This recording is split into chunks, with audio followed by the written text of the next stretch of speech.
네, 반갑습니다. 자, 어제 주가 보도록 하겠습니다. 자, 간밤에 주가가 좀 많이 올랐습니다. 예, 올랐다가 조금 내렸어요. 예, 좀 변동이 컸습니다. 테슬라 특성이고요. 다른 주요 빅테크들 보시면은 상승하고 나서 많이 안 밀렸습니다.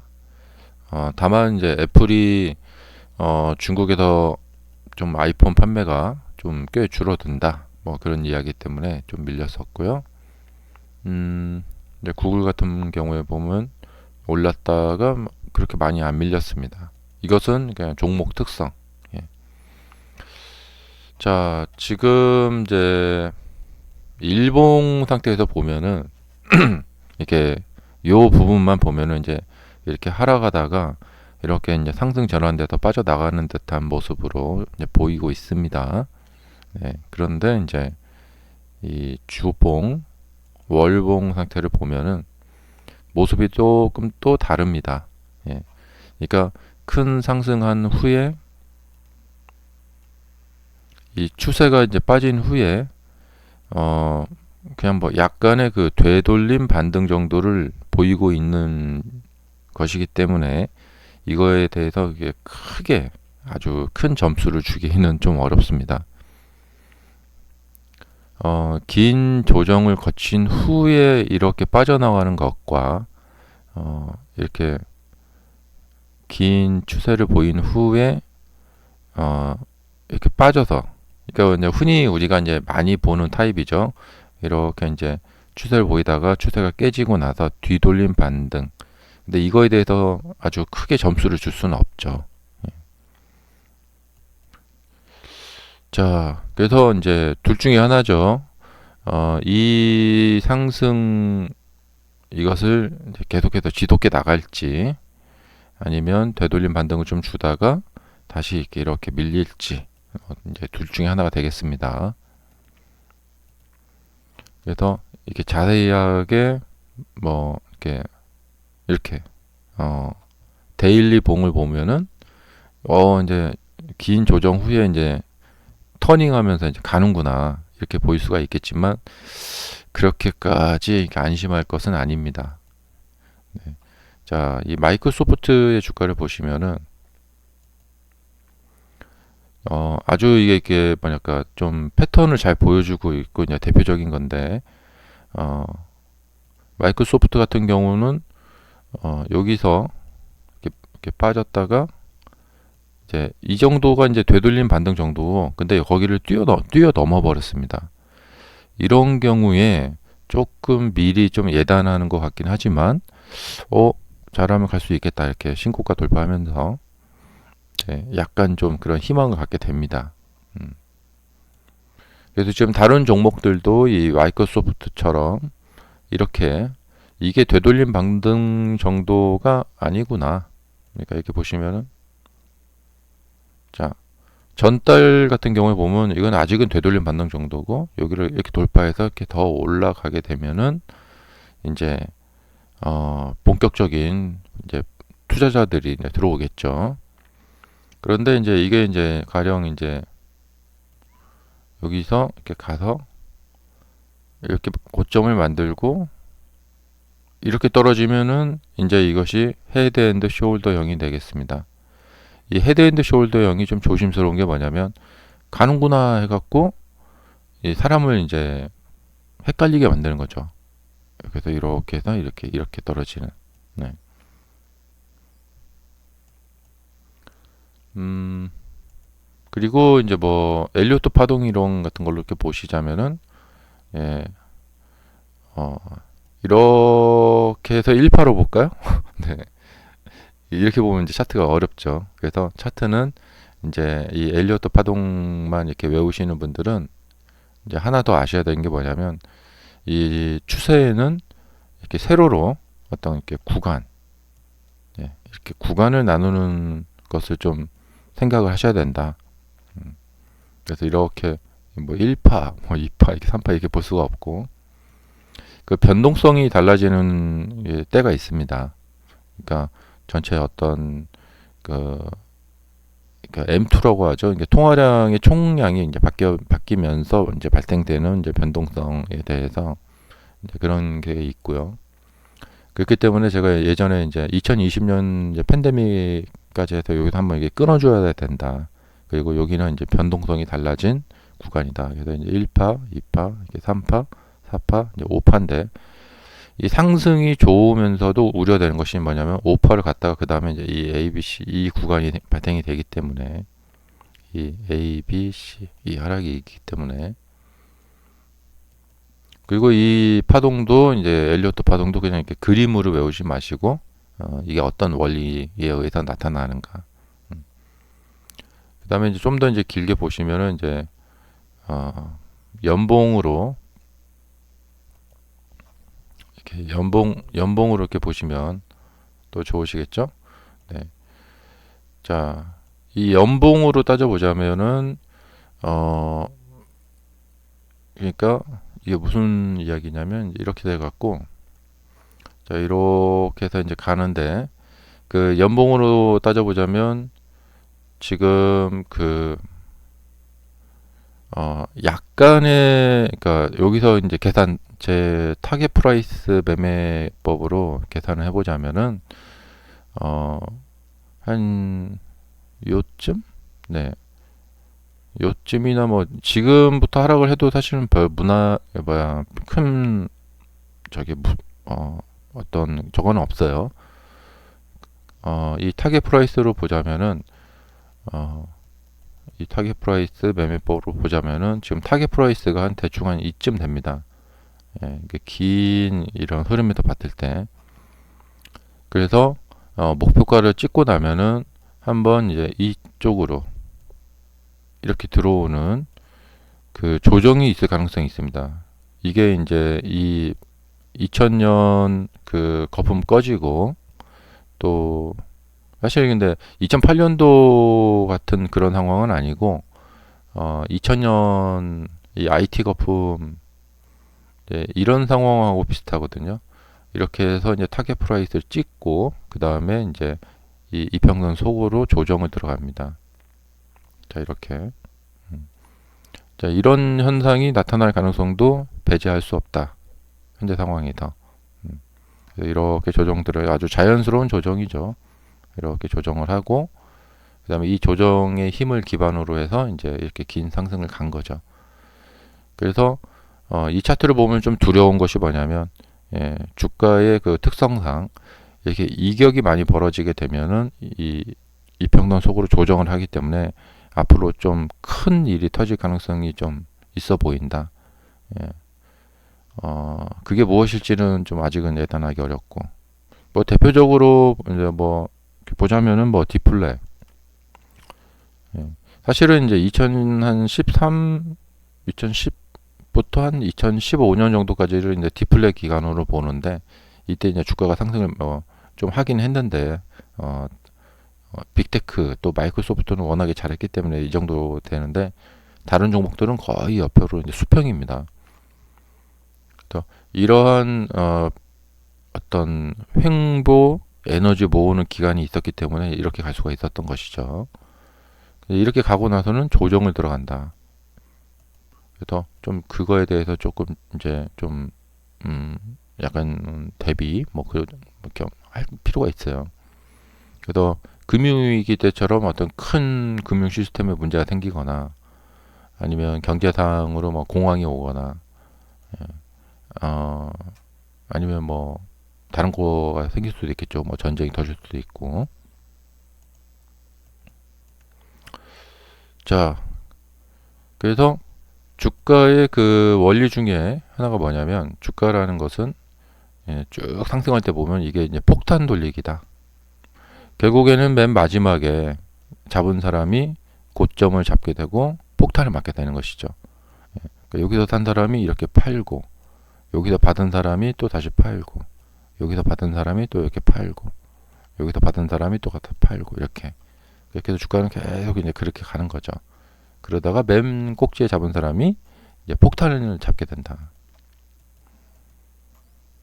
그래서 이제 상승이 좋으면서도 좀 이제 불안한 그런 모습을 보이고 있습니다. 전형적으로 보시면은 주가가 상승하면서 거래량은 줄고 있습니다. 아주 전형적인 다이버전스 현상을 보이고 있습니다. 그래서 미래에 있을지도 모를 하락에 대해서도 좀 대비를 하셔야 된다. 자, 애플도 마찬가지입니다. 예. 그리고 이 메타 같은 기업은 아직은 이제 생겨난 지 얼마 안 됐기 때문에 차트가 좀 연봉 차트로 보기에는 좀 그렇고, 좀 오래된 종목들 연봉 차트로 보시면은 지금 엔비디아 같은 경우는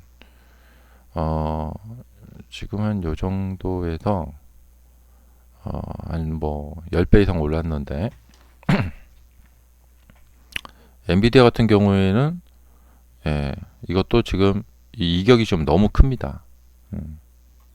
그래서 여기서 이렇게 한번 이제 더 가게 되면, 만약에 조정다운 조정을 하지 않고 그냥 가게 되면은 더 이격이 커질 것이고, 그러면 그 다음에 계속해서 조정에 대한 압박이 들어올 거라고 생각이 됩니다.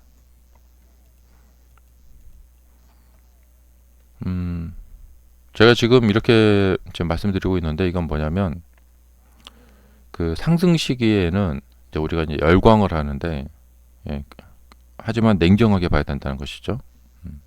그 테슬라 같은 경우도 이제 이 차트가 이제 얼마 안 됐기 때문에 이런 연봉 차트로 판단은 좀 쉽지가 않고요. 적어도 연봉 차트로 판단을 하려면 한 20년 이상 된 기업들, 그런 기업들을 좀 봐야 됩니다. 이제 AMD 같은 경우, AMD가 이제 이렇게 너무 과도하게 딱 올라가니까 바로 이평선 속으로 자 이렇게 조정을 했죠. 그러니까 AMD 같은 경우는 오히려 좀 조정을 잘 했기 때문에 미래가 좀 더 유망할 수 있습니다. 그러니까 지금 75달러 정도에서 잡는 이것을 매수했다. 장기적으로 봤을 때 이것은 아주 그 뭐 리저너블하다. 그러니까 뭐 합리적이다. 그렇게 볼 수가 있습니다. 그래서 AMD 차트로 봤을 때 이 차트가 보여주고 있는 것은 뭐냐면 AMD가 미래에 크게 성장할 것이다 라는 것을 이제 보여주는 것이죠. 그리고 이제 큰 어떤 일을 낼 것이다. 그러니까 지금 우리가 사실 상상할 수 없죠. 만약에 AMD가 엔비디아를 능가하는 시대가 온다. 근데 주식시장에서는 항상 그렇게 상상할 수 없는 일들이 일어나는 거죠. 자, 코로나 터지기 전에 2015, 16, 17 이때 테슬라가 이렇게 전기차 시대를 열 수 있었을까? 그렇게 상상할 수가 없었었죠. 근데 그런 일이 벌어졌죠. 사실 테슬라라는 기업이 없었다면은 지금처럼 빠른 속도로 전기차가 우리 뭐 밖에 나가면 전기차가 너무 흔하죠. 지금 몇 년 만에. 근데 이렇게 빨리 이렇게 이런 시대가 됐을까? 뭐 다른 기업이 나타날 수도 있었겠지만 역시 굉장히 빠른 속도로 전기차 시대를 열게 된 것은 테슬라다. 근데 우리가 솔직히 말해서 16년, 17년 이때 이런 시대가 열릴 거라고는 생각도 못했죠. 근데 AMD가 엔비디아를 누르고 1등이 되는 시대가 올까? 에이 설마. 그래서 지금 사실 보면은 아까도 제가 어떤 영상 보니까 그 그록한테 AI한테 뭐 종목 선정해달라 해갖고 빅테크 하나만 선정해달라 하니까 단연 엔비디아를 꼽더라고요. 그거는 이제 뭐냐면 역발상을 해야 돼요. 엔비디아가 지금 누가 봐도 다 좋잖아요. 그런데 그런 경우에 이제 엔비디아의 위기가 곧 이제 닥칠 것이다 라는 이야기나 마찬가지인 것이죠. 과거에 인텔도 그랬습니다. 이제 저희 세대 그 분들은 인텔이 황제주였어요. 펜티엄 4 나오고. 그래서 이런 세계 1등 주식이 어떻게 이렇게 올라갈 수 있을까? 그리고 뭐 AMD 같은 그런 조그마한 회사가 어떻게 CPU를 만들어서 인텔의 이 점유율을 그렇게 갉아먹을 수 있을까? 상상도 안 됐었죠. 인텔 인사이드 이렇게 딱 써 있었고 멋있게. 예, 근데 시대가 또 이렇게 또 바뀌었죠. 자, 그래서 이렇게 뭐 일봉도 보시고 이렇게 분봉도 보시지만, 예, 이제 이렇게 좀 크게도 보셔야 되고, 그 다음에 이제 테슬라는 지금은 이제 이 얼마 안 됐기 때문에 연봉이 조금 이제 보기가 좀 애매한 그런 측면이 있어요. 그래서 이제 월봉 같은 걸로 보시면서 이렇게 좀 이렇게 파악을 하셔야 되고, 지금 테슬라의 이 추세는 뭐냐면 주가를 이제 이 신고가를 돌파를 했고, 그 다음에 이제 워낙에 급등했기 때문에 돌파한 후에 좀 쉬고 있어요. 그러니까 이렇게 되어서 지금 여기가 이렇게 깨지고 있는 이런 시점이 아니라는 것이죠. 예. 자, 여기서 쌍바닥을 만들고 이제 응축한 에너지를 가지고 한번 돌파를 했고, 그 다음에 쉬고 있는 상황이다. 이런 경우에는 좀 지속적으로 좀 이렇게 갈 수 있겠다라고 좀 바라볼 수가 있습니다. 그런데 이제 여기서부터 여기의 상승이 이때처럼 이제 1년, 2년 동안 한 거의 한 얼마죠? 이게 한 10배? 예.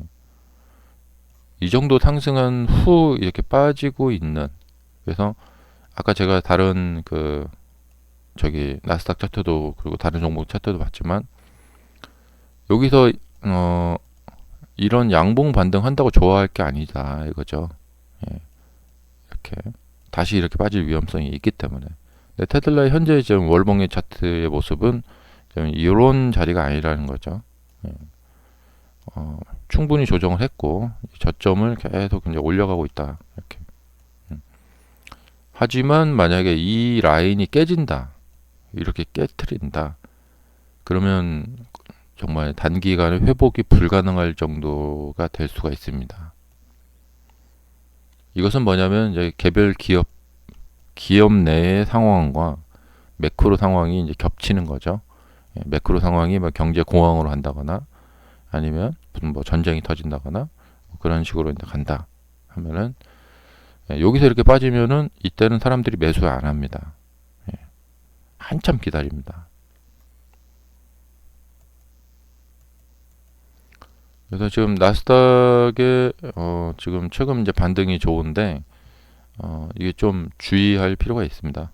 예, 주의할 필요가 있고, 이거는 이런 긴 기간 동안에 충분한 조정을 거치고 하락 추세를 만든 후에 추세를 그러니까 추세가 전환되어 가는 모습이 아니다.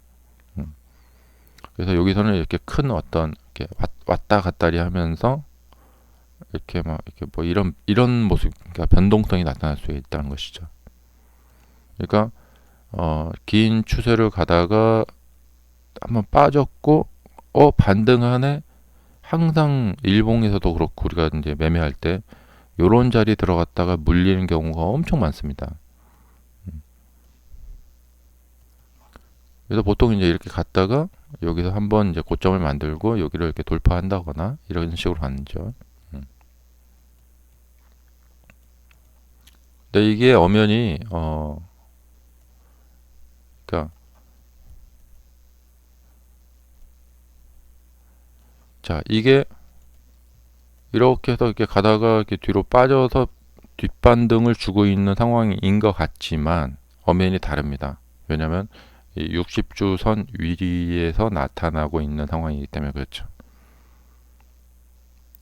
그런데 지금은 60주 선을 깬 상황에서, 예, 이렇게 반등하고 있기 때문에, 그러니까 이런 상황하고 비슷한 겁니다. 그래서 이것은 지금 이게 찬스가 온 거예요. 만약에 이 찬스를 못 살린다, 여기서 최대한, 예, 이 임계점 이상까지 끌어올려 놔야 됩니다. 그리고 이건 시간을 많이 가져갈 수가 없어요. 예, 당장 이번 5월 달에 쭉 끌어올려 놔야 됩니다. 근데 이걸 끌어올려 놔야 될 시점에서 끌어올리지 못한다. 여기서 십자봉이 이렇게 탄생이 됩니다. 이렇게 저항을 딱 만나는 거죠. 못 가는 거죠. 그리고 나서 이제 6월 달에 밀어 올리면 되는데, 어쨌든 떨어지지 않는 거죠. 예. 이렇게 계속해서 초강력하게 밀고 올라가 줘야지만 다시 추세가 이제 회복이 되고 이제 추세를 좀 타고 갈 수가 있는 거죠. 그래도 지금이 그렇게 안심할 단계는 아니다. 자, 이제 연휴가 되는데요. 주말 잘 보내시고요. 또 우리가 인생을 또 즐길 건 즐겨야겠죠. 네. 자, 그러면 다음 영상에 더 뵙도록 하겠습니다. 감사합니다.